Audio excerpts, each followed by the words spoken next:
Assalamualaikum warahmatullahi wabarakatuh. Alhamdulillah, wassalatu wassalamu ala sayyidina Muhammadin wa ala alihi wa sahbihi ajma'in, amma ba'du. Bapak akan menyampaikan pengajian dari pesantren untuk semua santri yang biasa Bapak lakukan. Pengajian ini ba'da maghrib dan ba'da isya. Sedangkan untuk sekarang ini kita akan mencoba melanjutkan pembahasan tentang etika atau adab membaca Al-Quran yang ada dalam kitab At-Tibyan fi Adabi Hamalatil Quran, yaitu penjelasan tentang adab cara membawakan Al-Quran. Sekarang akan sampai kepada bab 8, yaitu tentang ayat dan surah yang sunat dibacakan pada waktu tertentu dalam keadaan tertentu. Ilam anna hadza bab wasi'un jiddan. Kata yang akan kitab ini adalah mengatakan sesungguhnya bicara tentang bab ini sangat luas.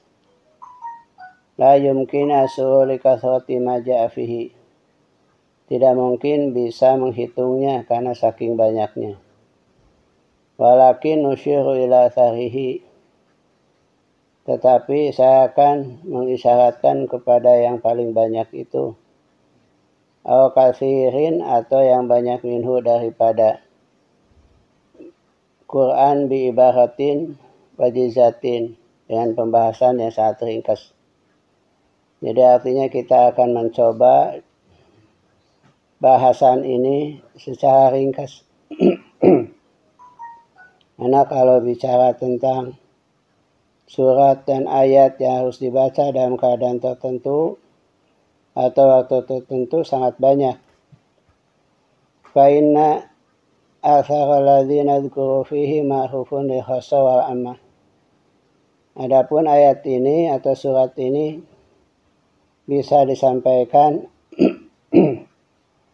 secara jelas dan sudah diketahui baik oleh orang pintar ataupun orang yang awam.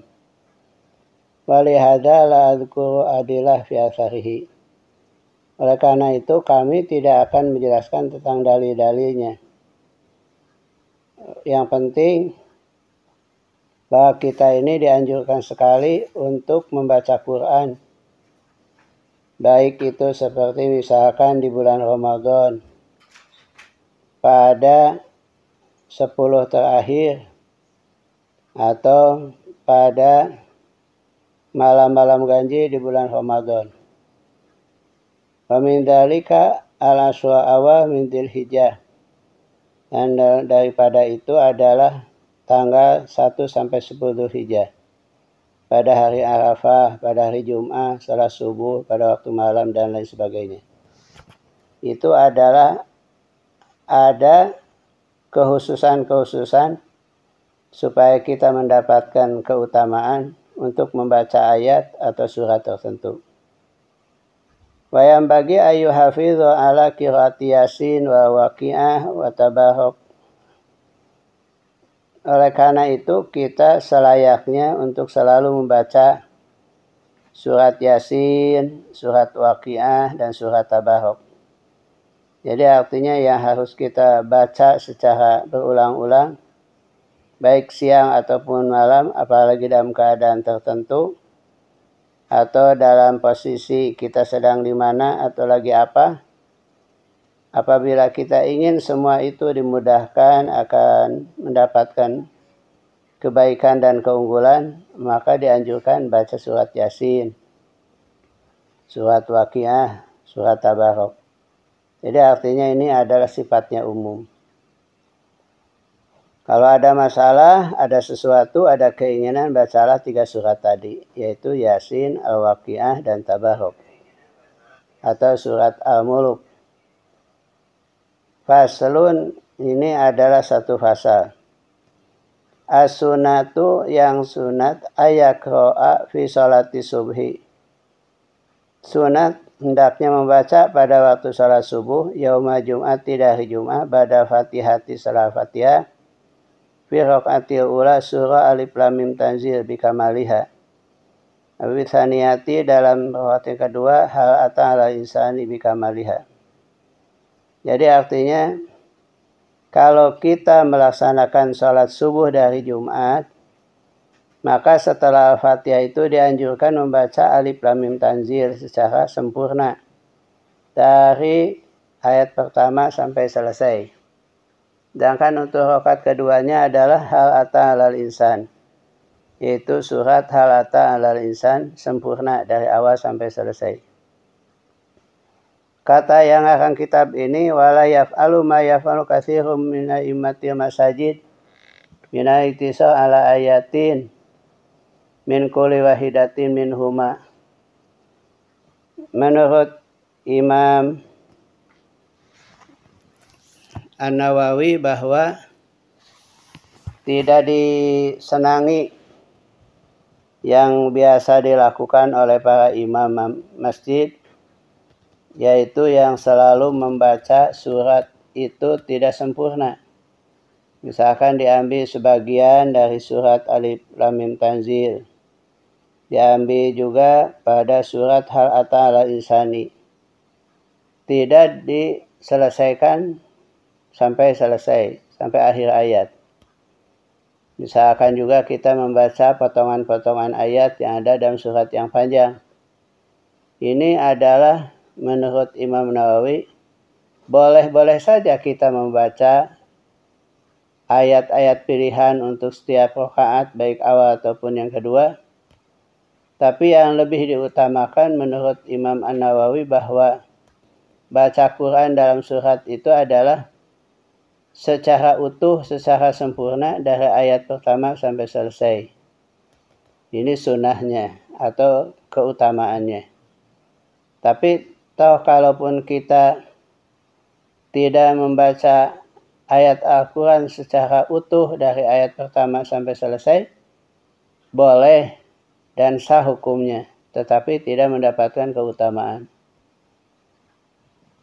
Kemudian wasunah ayaqra'a fi sholati jum'ati fi raqatil ula surah al-jumu'ah bikamaliha wa fi tsaniyah surah al-munafiqin bikamaliha.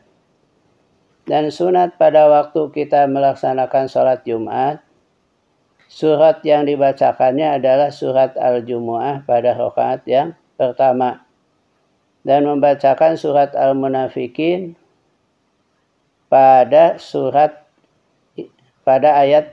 rakaat yang kedua. Jadi itulah pasangannya.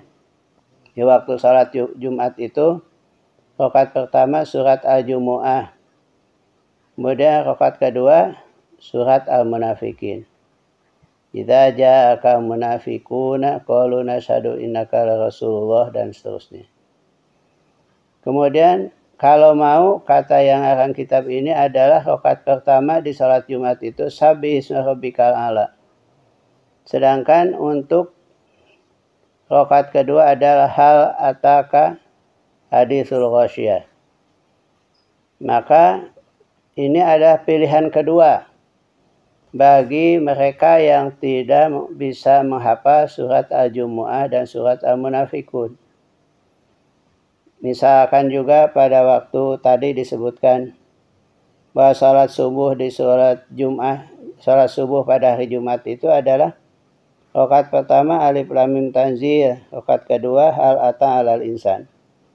Kalau toh kita tidak bisa atau tidak hafal dua surat itu, boleh saja kita mengambil sebagian daripada ayat alif lam mim tanzil atau hal ata alal insan, atau mengambil surat lain yang sudah hafal bagi kita. Kenapa? Karena membaca surat itu bukan wajib, tapi membacanya adalah sunnah. Hanya ada tingkat keutamaan.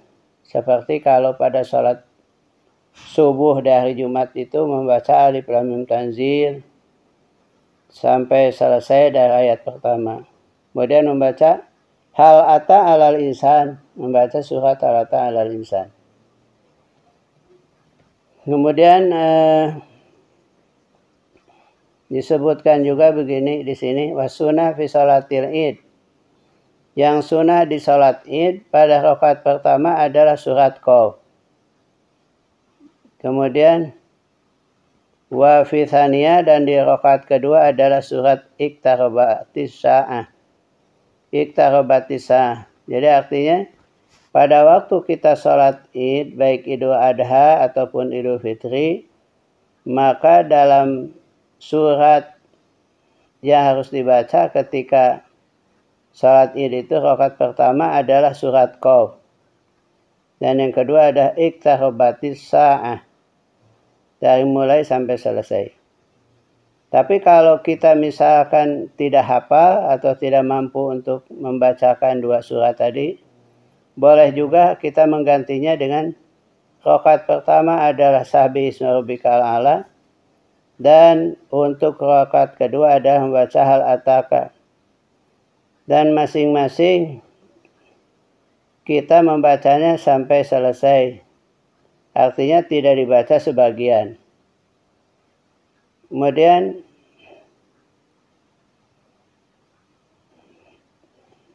wa yaqra'u fi raq'atay sunnati subhi ba'da Fatihah. Disunahkan dalam dua rakaat qabla subuh. Jadi qabla subuh ada salat sunat. Maka yang paling bagus ketika sunat qabla subuh itu membaca Qul ya ayyuhal kafirun untuk rakaat pertama, dan rakaat kedua membaca Qul huwallahu ahad. Tapi kalau kita misalkan berkeinginan, boleh juga membaca surat Al-Baqarah ayat 1, 2 genap. Qulu amanna billahi wa ma unzila ilaina. Dan kemudian rakaat keduanya adalah membaca surat Ali Imran ayat 64. Qul ya ahlal kitab ta'alau ila kalimatin sawa'im bainana wa bainakum.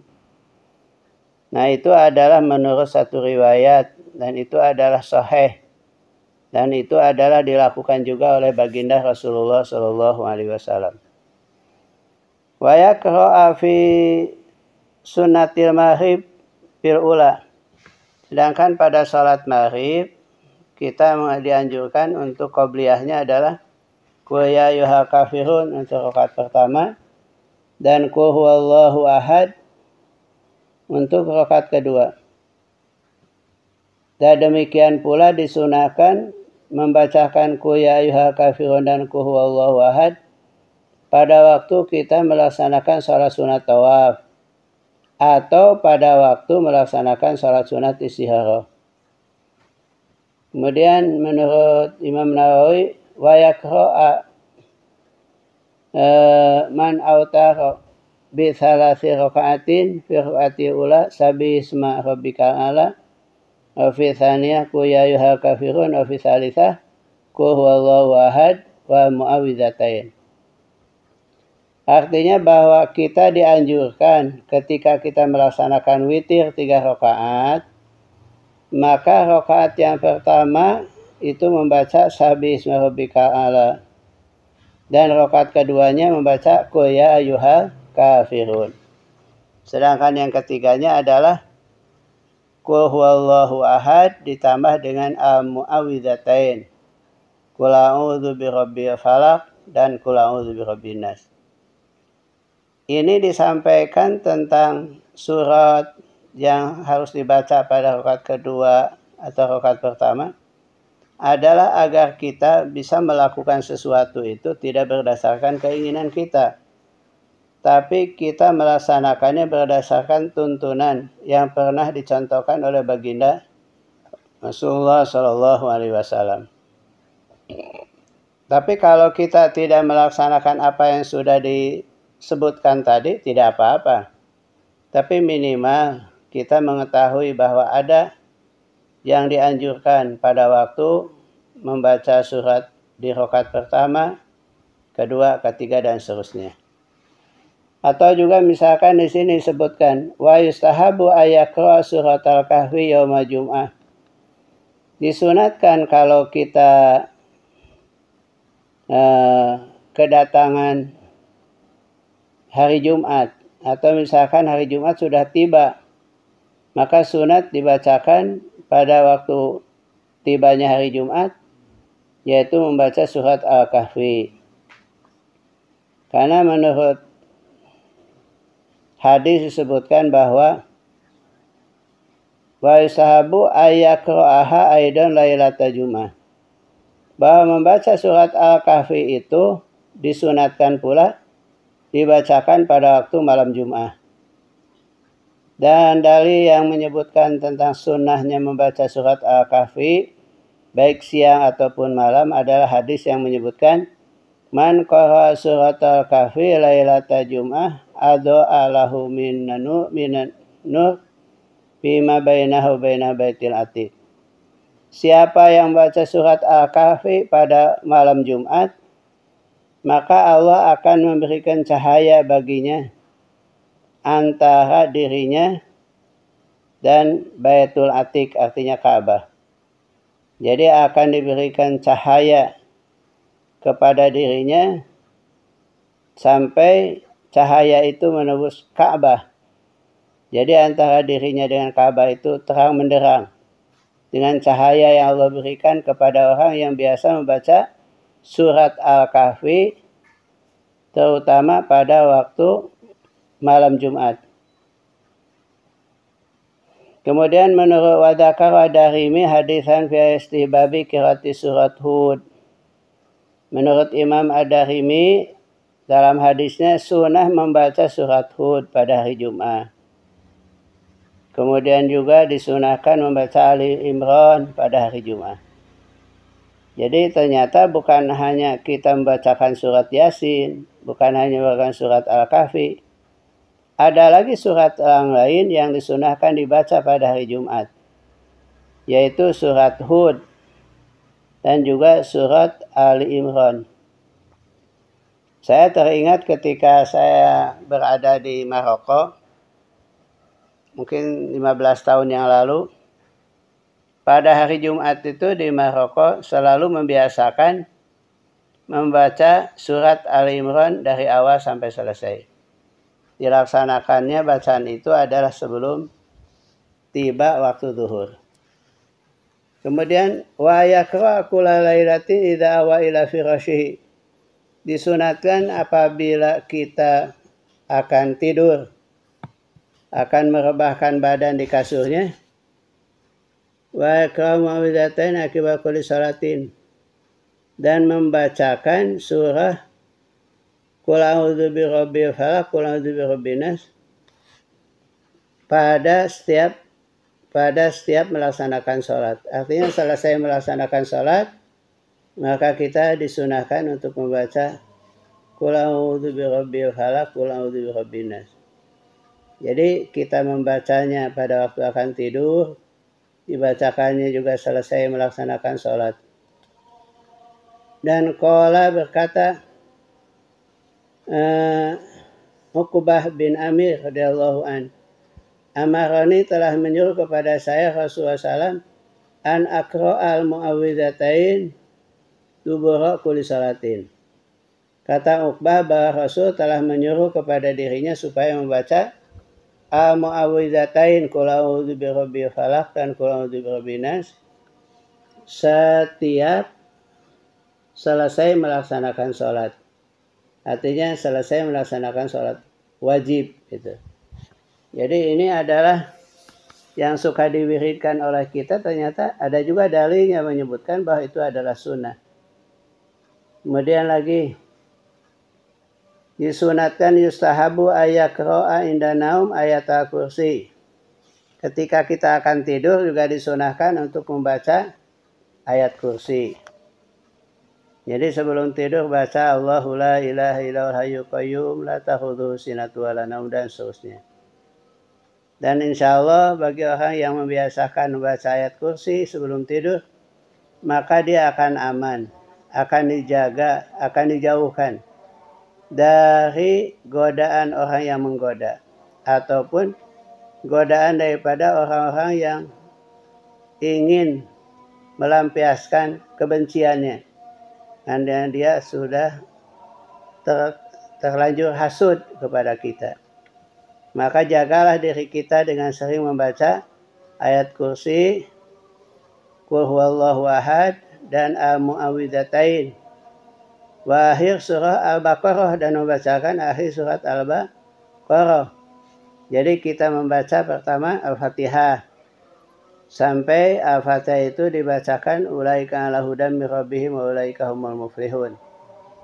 Saya itu baca ayat kursi, baca qul huwallahu ahad, baca qul a'udzu birabbil falaq, qul a'udzu birabbin nas, dan akhir surat Al-Baqarah yaitu lillahi ma bis samawati wa ma fil ardh wa in tubdu ma fi anfusikum wa tukhfu yuhasibukum bihillah wa yaghfiru liman yasha' wa ya'lamu ala kulli syai'in qadir. Itu dianjurkan.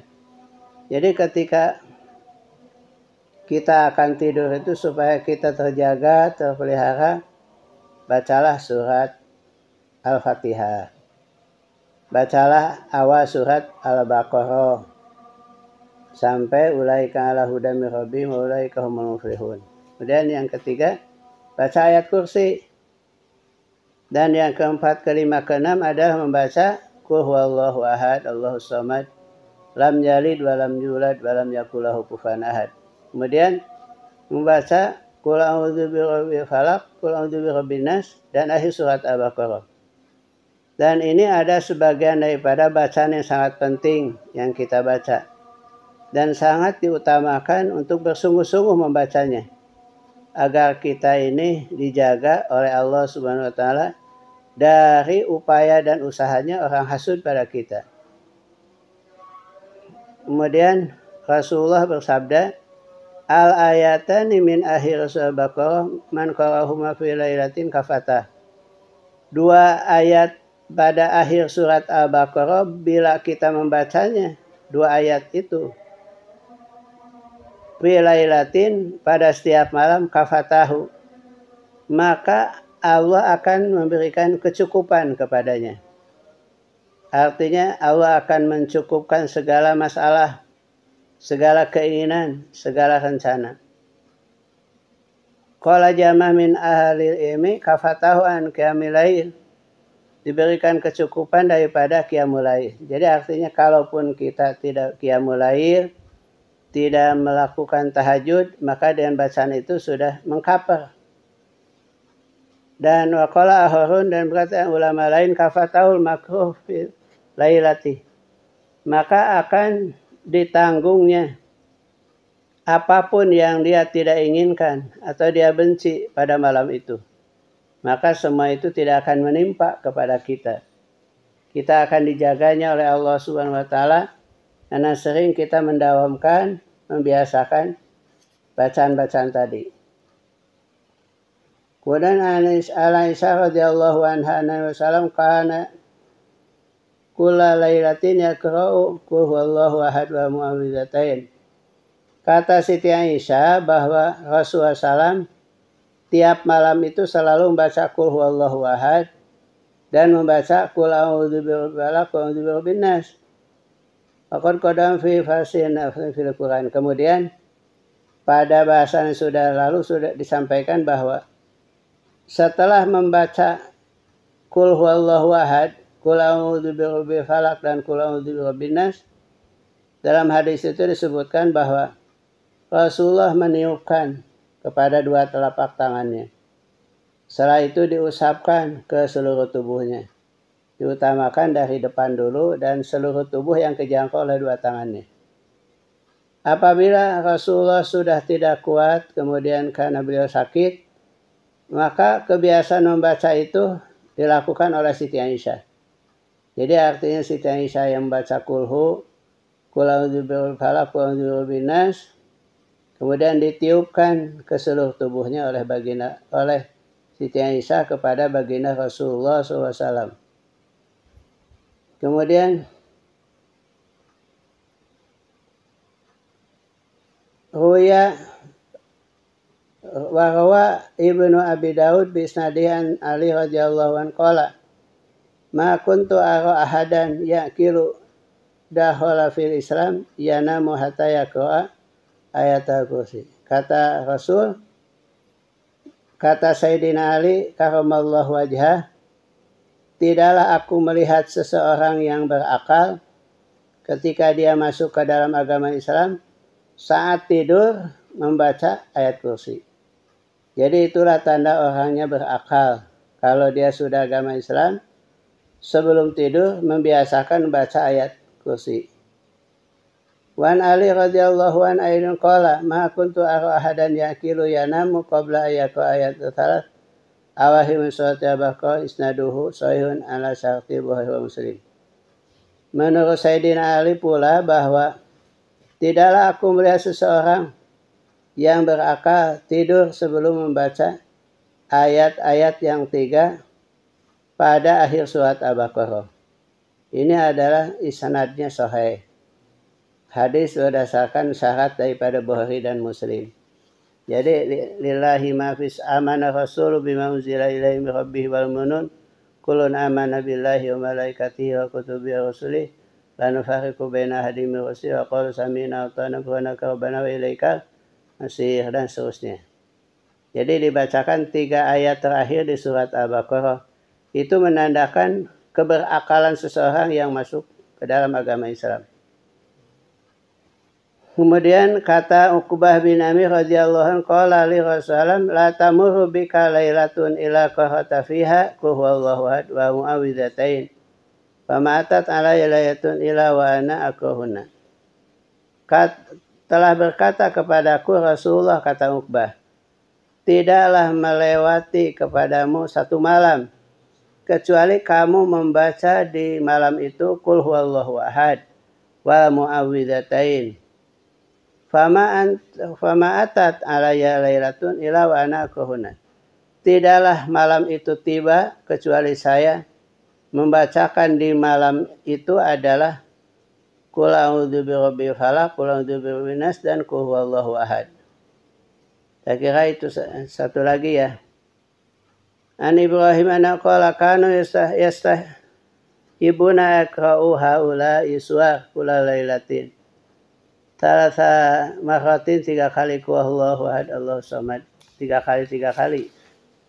Jadi katanya begini. Kata Ibrahim an-Nakhai, para sahabat itu adalah suka sekali membaca surat-surat itu. Yaitu kulhu al-mu'awwidzatain dibaca 3 kali. Dan itu isnadnya sahih berdasarkan syarat daripada Imam Muslim. Kemudian lagi dari Ibrahim kanu yu'alimunahuna idza wa ila firashim ayakra'u mu'awwidzatain. Kata Ibrahim an-Nakhai juga mereka mengajarkannya kepada murid-muridnya bila mereka akan tidur maka dibacakannya al-mu'awwidzatain yaitu kulhu, qul a'udzu birabbil falaq dan qul a'udzu birabbin nas. Kata Siti Aisyah radhiyallahu anha, kana Nabi sallam la yanamu hatta yaqra'a az-zumar wa bani Israil. Bahkan menurut Siti Aisyah, Nabi itu tidak tidur sebelum membaca surat Az-Zumar dan surat Bani Israil. Saya kira itu saja dulu, mudah-mudahan ada manfaatnya. Dan artinya kita membiasakan membaca Quran itu berdasarkan bimbingan daripada baginda Rasulullah SAW supaya kita tahu bahwa di waktu tertentu itu surat apa yang paling utama kita baca. Selebihnya berarti itu bagaimana kita. Wallahul muwaffiq ila aqwamit thoriq. Assalamualaikum warahmatullahi wabarakatuh.